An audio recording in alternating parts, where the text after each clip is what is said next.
Hello दोस्तों, कैसे हैं आप सभी।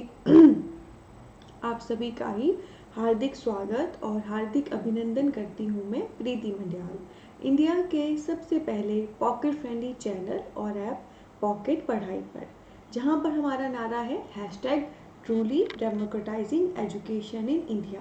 भारत में सच में लोकतांत्रिकवाद हो, एजुकेशन का, हर बच्चा पढ़े, हर घर पढ़ाई पहुँचे और हर बच्चा आगे बढ़े। दोस्तों, आज हम आगे बढ़ेंगे एंड इंग्लिश यूनिट नंबर 6 जो है इंग्लिश एनटीए की, उसके तहत आज हम लेंगे इंडियन यूनिवर्सिटी एक्ट ऑफ 1904। ठीक है, इससे पीछे मैंने आपको यूनिवर्सिटी एक्ट ऑफ 1902 करवाया था, जिसके मैंने सारे फीचर्स आपको बताए थे, जिसे हम रेल कमीशन भी कहते हैं। और आज उसी के तहत हम दोस्तों अपना जो नेक्स्ट लेंगे that is the Indian university act of 1904। तो जब मैंने 1902 का यूनिवर्सिटी एक्ट आपको करवाया था, तब भी मैंने आपको बताया था कि यूनिवर्सिटी एक्ट काफ़ी हैं, अलग अलग ईयर के हैं। तो आपने खास ध्यान रखना है कि किस साल का जो एक्ट है यूनिवर्सिटी का, उसका चेयरपर्सन कौन है, उस समय मेन पावर में कौन पर्सन था। ठीक है, तो आपने अच्छे से ध्यान रखना है। जैसे 1902 का यूनिवर्सिटी जो एक्ट है, उसका चेयरपर्सन हमारे रेल भाई साहब हैं। ठीक है, तो आइए देखते हैं 1904 का जो इंडियन यूनिवर्सिटी एक्ट है। तो यहाँ पे आप देख सकते हैं, यहाँ पर जो है डायरेक्ट मैंने इस एक्ट की रिकमेंडेशंस करवानी शुरू कर दी हैं। ठीक है, रिकमेंडेशंस करवानी डायरेक्ट मैंने शुरू कर दी हैं। यहाँ पे कहीं भी इस एक्ट के चेयरपर्सन का नाम मेंशन नहीं है, या उस समय पे कौन गवर्नर जनरल थे मेंशन नहीं है। तो ये प्रश्न दोस्तों आपको घर के लिए है, गूगल करने के लिए। आपने देखना है 1904 में जब यूनिवर्सिटी एक्ट आया, उसके चेयरपर्सन कौन थे। ठीक है, और चेयरपर्सन का भी पूरा कंप्लीट नेम आपने देखना है, क्योंकि आप जानते हैं पूरा नेम का प्रश्न जो है पेपर में पड़ जाता है। अब आइए ज़्यादा देरी ना करते हुए इस इंडियन यूनिवर्सिटी एक्ट 1904 की रिकमेंडेशन देखना हम शुरू करते हैं। ठीक है, तो एक बात मैं यहाँ पर आपको मेंशन करना चाहूँगी, क्योंकि पिछला यूनिवर्सिटी एक्ट 1902 था, ये यूनिवर्सिटी एक्ट 1904 है, इसमें बड़ा बड़ा मेंशन है यूनिवर्सिटी यूनिवर्सिटी यूनिवर्सिटी। तो हाँ, यहाँ पे मेन फोकस हमारा हायर एजुकेशन पे ही रहने वाला है, पर ऐसा नहीं है प्रॉपर हायर पे ही है, थोड़ा बहुत बेसिक से भी इसका जो है लेना देना हो सकता है। ये मैं क्यों बता रही हूँ, जब आप इन एक्ट के फीचर्स करें तो आपके दिमाग में याद रहें कौन सी चीज़ कहाँ पे थी।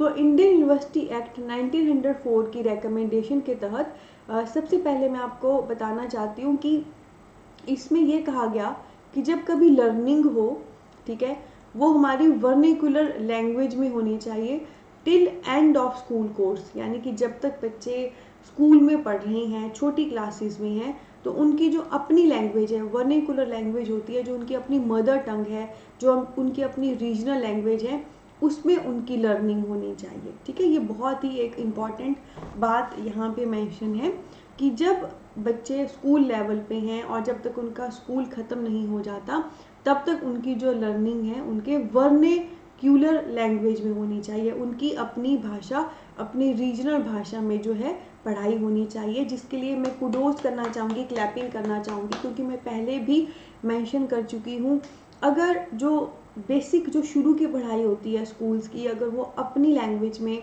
अपनी मदर टंग रीजनल लैंग्वेज में या वर्निकुलर लैंग्वेज में होती है, तो बच्चे कहीं ना कहीं ज़्यादा बेहतरीन सीख पाते हैं, क्योंकि उनको वो बेसिक आती है ना, समझ पाएंगे उसमें हम उनको क्या पढ़ाएंगे। बचपन से कोई और लैंग्वेज में पढ़ाना शुरू कर दिया तो फिर दिक्कत हो जाएगी।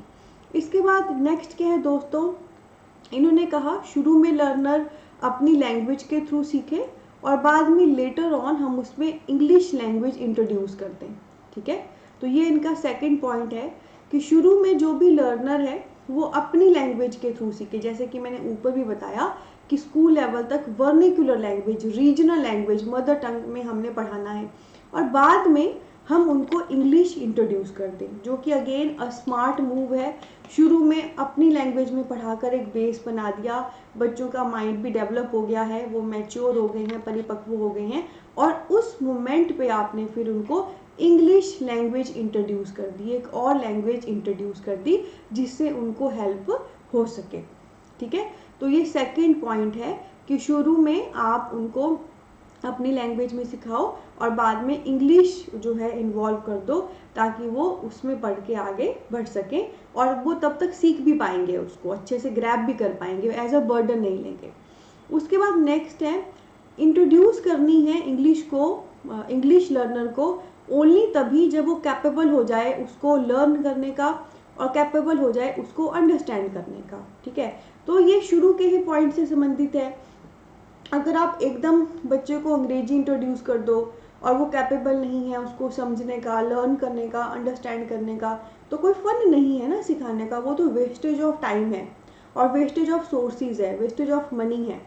पर अगर आपका जो लर्नर है वो इतना कैपेबल हो गया है कि अच्छा अब वो इंग्लिश में समझ सकता है, इंग्लिश में अंडरस्टैंड कर सकता है, उस मोमेंट पे आप उसको इंग्लिश इंट्रोड्यूस करा रहे हो, तो वो एक बहुत ही काबिले तारीफ स्टेप है और वैसा ही हमें करना चाहिए। ठीक है, तो पहला पॉइंट था स्कूल लेवल तक अपनी लैंग्वेज में सिखाओ, अगला पॉइंट है बाद में इंग्लिश इंट्रोड्यूस कर दो, और अगला पॉइंट है इंग्लिश इंट्रोड्यूस करनी कब है, जब वो इंग्लिश को अंडरस्टैंड करने और लर्न करने के कैपेबल हो जाए, जो ऑटोमेटिकली हो जाएगा जब उन्होंने अपनी लैंग्वेज में पढ़कर बेस बना लिया है। और उसके बाद जब आप उनको इंग्लिश दोगे, वो बड़े भी हो गए होंगे, समझदार भी हो गए होंगे, ब्रेन डेवलप हो गया होगा, बेस उनका बन गया होगा, तो ऑब्वियसली ये वो स्टेज होगी जब वो इंग्लिश को पढ़ भी पाएंगे, समझ भी पाएंगे, अंडरस्टैंड भी कर पाएंगे। ठीक है, और उसके बाद last but not the least point है इंग्लिश को बेसिकली इंट्रोड्यूस करना है 13 ऑनवर्ड एज में, यानी कि जब बच्चे आपके बेसिकली 13 साल के हो जाएं तब आप उसे इंट्रोड्यूस करिए। तो 13 साल तक ऑब्वियसली वही होता है, प्राइमरी स्कूल की एजुकेशन हो चुकी होती है, बच्चे बड़े भी हो गए होते हैं और अब वो इंग्लिश को ले भी पाते हैं। तो इस यूनिवर्सिटी एक्ट में बेसिकली इंग्लिश के रिगार्डिंग जो है सारा बताया गया है, इंग्लिश के बारे में कि इंग्लिश ठीक है ज़रूरी है, पर कब इंट्रोड्यूस करनी है, क्या चीज़ें माइंड में रखनी है उसको इंट्रोड्यूस करती बार। तो ये बहुत ही एक ख़ास बात है दोस्तों। इससे पहले जितने भी हमने पर्सन्स की रिकमेंडेशन देखी, एक्ट्स देखे, कमीशन देखे, सब ने कहा अंग्रेजी ये, अंग्रेजी वो इम्पॉर्टेंट है, ये है वो, या कईयों ने कहा भारतीय की अपनी लैंग्वेज ही बेस्ट है। पर इस एक्ट के तहत ना सिर्फ इंग्लिश की इम्पोर्टेंस को समझा गया कि इट्स नेसेसिटी, पर ये भी समझा गया कि उसको अगर हमने लोगों में, बच्चों में फाइनली लाना है तो हमें किन बातों का ध्यान रखना है। वो भी एक बहुत ही खास बात यहाँ पर जो है सामने आई। तो इसके लिए मैं क्लैपिंग करना चाहूँगी इंडियन यूनिवर्सिटी एक्ट 1904 के इस एक्ट को, क्योंकि इसके तहत जो बातें ध्यान में रखी गई इंग्लिश को इंट्रोड्यूस करने के लिए वो बहुत ही काबिले तारीफ है। ठीक है, इन्होंने ना सिर्फ इंग्लिश की इम्पोर्टेंस समझी, बल्कि किस फेस में उसे इंट्रोड्यूस करना है, क्या बातें इंट्रोड्यूस करती बार ध्यान में रखनी है, वो इन्होंने उन्होंने बेस लेवल पे काम किया। तो उससे फिर इंग्लिश ने तो ग्रो करना ही था। ठीक है, तो कैसा लगा दोस्तों आपको? अगर अच्छा लगा तो वीडियो को लाइक करें और हमारे चैनल को सब्सक्राइब करें, पॉकेट पढ़ाई को। और क्या आप ऐसे ही कंप्लीट इंग्लिश एनटीए पेपर 2 पढ़ना चाहते हैं अच्छे से, तो आज ही डाउनलोड करिए इंडिया का सबसे पहला पॉकेट पढ़ाई ऐप, जो इंडिया का सबसे पहला पॉकेट फ्रेंडली ऐप है, जो लिंक है नीचे वीडियो के डिस्क्रिप्शन में दिया गया है। यहाँ पर complete course English NTA paper 2 के लिए लॉन्च हो चुका है मात्र 2499 पर, और वो भी eight easy instalment of 833 per month, जिसकी वैलिडिटी मिनिमम 1 ईयर है। और दोस्तों ये एक कोर्स नहीं है, बल्कि ये बंडल ऑफ कोर्सेज है।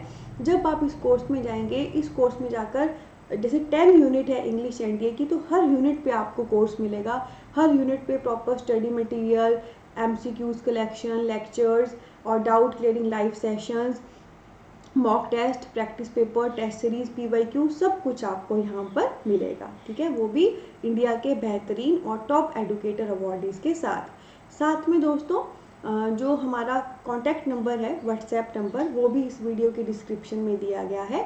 वहाँ से काइंडली आप हमें कांटेक्ट कर सकते हैं, कॉल कर सकते हैं। मैं खुद या हमारी टीम खुद आपको कॉल करके और आपकी कॉल अटेंड करके आपके मैसेज का रिस्पांस देके आपको अच्छे से गाइड करेगी। और हाँ, इस इंडियन यूनिवर्सिटी एक्ट को मैंने अब पढ़ा दिया है, तो इसे भी विकिपीडिया से ज़रूर देखें। आप जानते ही हैं इस यूनिट के तहत कभी भी मैं कोई भी पर्सन एक्ट कमीशन करा रही हूँ, मैं कह रही हूँ क्लास में पढ़ लिया, अच्छे से फाउंडेशन हो गई है, उसके बाद विकिपीडिया से आप ज़रूर देखें।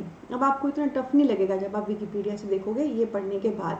और एक और चीज़, आगे दौड़ पीछे चौड़ नहीं करनी है, आगे बढ़ते जाएंगे और एक्ट्स और कमीशन आते जाएंगे, पीछे का भी साथ साथ में रिवाइज करते चलिए ताकि आपकी प्रेपरेशन बेहतरीन हो सके। और हाँ, बहुत खूबसूरत परिवार है हमारा फेसबुक, इंस्टा, टेलीग्राम पर, उनके लिंक नीचे वीडियो के डिस्क्रिप्शन में दिए गए हैं, वहाँ से काइंडली आप हमें फॉलो करना ना भूलें। तो इसी नोट पे लेती हूँ अलविदा, बहुत सारा प्यार, बहुत सारी ब्लेसिंग, टेक केयर। मिलते हैं जल्दी ही एक और ऑसम ब्लॉसम सेशन के साथ आने वाली क्लास में।